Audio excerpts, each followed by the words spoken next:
This is Optimal Living Daily, episode 2358, 6 Signs You Might Need More Mindfulness in Your Life by Rachael Kable of rachaelkable.com. And I'm your narrator, Justin Malik, reading you blogs every single day of the year to help you live a more meaningful life. Now, today's article is from a brand new author to the show. I'll tell you about Rachael right after the reading, so for now, let's get right to it as we optimize your life. 6 Signs You Might Need More Mindfulness in Your Life by Rachael Kable of rachaelkable.com. I'll be honest, I'm still a bit of an overthinker even after almost 10 years of practicing mindfulness. However, I used to be anxious a lot of the time and I hardly ever felt present in my day-to-day life. I was often way too caught up in negative thoughts about the past and fantasizing about or fearing the future. Even when I experienced pleasant emotions, I still felt a sense of anxiety knowing that the good feelings might soon end. When I was 18 years old, I went to university to study psychology because I felt like I had to understand more about my own mind. I was terrified that I'd spend my entire life feeling stuck in unbreakable cycles of disconnection, anxiety, depression, fear, and regret. During my psychology studies, I learned plenty of amazing things. But it wasn't until I learned about mindfulness when I was volunteering on the Helpline at the Anxiety Recovery Center for Victoria that things really started to improve for me. I'm not here to tell you that mindfulness will magically fix everything. I still have my challenging days, and my practice definitely isn't perfect. But I can honestly say that living more mindfully has brought so many good things in my life. Now, let's take a look at some of the signs that you might need more mindfulness in your own life. Sign number 1, you feel uncomfortable or guilty when you're not busy. I believe this particular experience is becoming more and more common for people. It's almost like we've stopped allowing ourselves time to unwind, time to just be present and enjoy the moment, time to rest. And to be completely honest, I think this is also a big reason why stress statistics are escalating so quickly. It's becoming scarily normal to ask someone how they're feeling and for their answer to be busy or stressed. The more rushed and busy everyone else is, the more we feel like we need to keep up, and the cycle just keeps going. And now many of us are at the stage where not being overwhelmingly busy feels weird. Mindfulness is an incredible practice to help us slow down and start releasing the pressure to be on the go all the time. Mindfulness can also help you cultivate non-judgment so you can start letting go of judgments that might hold you back from enjoying your relaxation time, like, I shouldn't be relaxing because there's so much to do. So if the idea of not being busy makes you feel guilty or uncomfortable, it might be a sign that you need a little more mindfulness in your life. Sign number 2, you worry about the past and things you can't change. I used to obsess over my regrets and mistakes, even when I knew I couldn't go back and change things. I can clearly remember the feeling of regret churning in my stomach. But rather than giving myself space to feel it, acknowledge it, and let it go, I clung to regret, almost like I was punishing myself for making mistakes. It was horrible, and honestly, it scares me to think if I hadn't learned about mindfulness, I might still be getting regularly stuck in that headspace. Practicing mindfulness gave me a strategy I could use whenever I felt myself getting too caught up in regrets about the past and things I couldn't change. It was a relief to be able to bring my mind back into the present moment and train myself to start letting things go. Sign number 3, you often unnecessarily plan out the future. Let me ask you a quick question. When you have the opportunity to pause, do you truly experience and appreciate the moment, or do you find yourself unnecessarily planning things for the future in a way that creates stress and anxiety? If you answered planning things for the future unnecessarily, then you might like to implement a little more mindfulness into your life.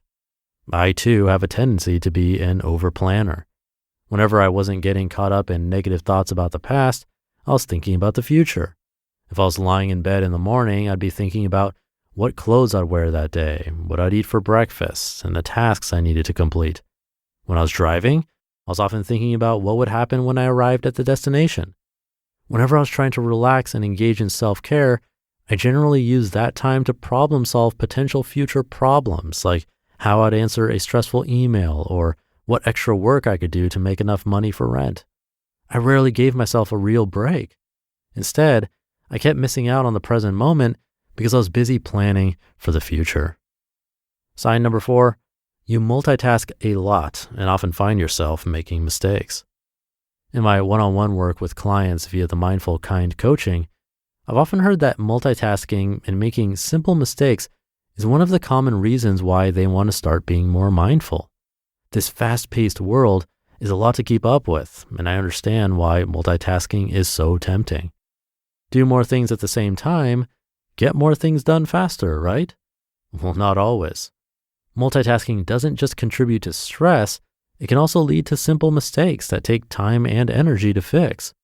In many cases, it would often be better to do one thing at a time well than to do everything simultaneously and then have to go back to find and fix mistakes. If this is happening to you often, then mindfulness could be a great strategy to help you single task more, improve your attention, and decrease the stress that comes from multitasking and making mistakes. Sign number 5, you feel like you don't often get to enjoy pleasant experiences. Whenever pleasant experiences used to happen to me, I was often so worried about them ending that I didn't really get to enjoy them. For example, if I went on a holiday, it would constantly pop into my mind how much time I had left and what would happen when the holiday was over. I found it really difficult to simply let myself enjoy the pleasant experience in a mindful way. Do you experience this too? For example, if you're feeling happy, do you find it hard to just be happy because you're worried about when the happiness might come to an end? Or rather than enjoying the weekend and some time off, you feel caught up in thoughts about Monday and going back to work? It's hard to just be in pleasant experiences because you're too worried about them ending. If the answer is yes, then you might like to start implementing a little more mindfulness into your life. And sign number 6, you want to live more mindfully. Sometimes people just want to be more mindful. I received a really lovely email from a woman recently who wrote that she's looking forward to learning more about mindfulness so she can live a more mindful life in the way that I do. But the funny thing is, I actually want to live even more mindfully too.